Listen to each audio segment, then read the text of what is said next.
Nagprotesta ang ilang grupo ngayong ika-51 anibersaryo ng deklarasyon ng martial law. Isinabay nilang panawagan para sa murang bilihin at pagtigil sa anilay pag-atake sa mga aktivista. Nakatutok live si Jonathan Angal. Jonathan? Mel, katatapos lang ng programa dito sa Menjola at ang sabi ng Manila Police District ay generally peaceful naman yung mga naging kilos protesta dito sa Maynila ngayong anibersaryo ng deklarasyon ng martial law. Never again! Never again! Never again! Never again! Never again sa martial law! Nakaitim ang mga nagkilos protesta ngayong ika-51 anibersaryo ng martial law. Simbolo raw ng madilim at malagim na yugto ng bansa. Parang nabubuhay pa rin tayo sa anino ng 1972. Walang pake sa human rights ang rehimeng ito. Nagsama-sama sa Liwasang Bonifacio ang mga aktivistang estudyante, human rights groups at kinatawan mula sa iba't ibang sektor ng lipunan.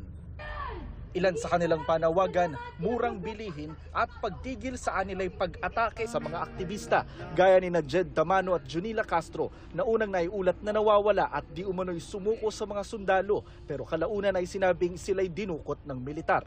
Nangyari na yan noon, yung mga dissenters during the time of Marcos ay dinukot din. Kaya nga lumabas yung term na desaparecidos, no? Yung mga disappeared. Ito yung mga dapat aral na kasaysayan na huwag nating kalimutan. Pagkatapos ng programa, nagmarcha sila patungong Menjola.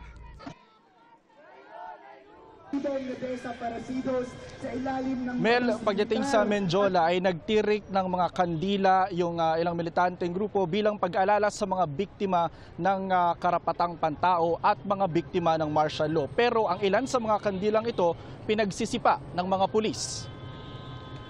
Samantala, doon po sa mga motorista na dadaan dito sa Menjola, abiso po, mabigat po ngayon ang daloy ng trapiko. Mula po rito sa Maynila para sa GMA Integrated News, Jonathan Andal, nakatutok 24 oras. Maraming salamat sa iyo, Jonathan Andal.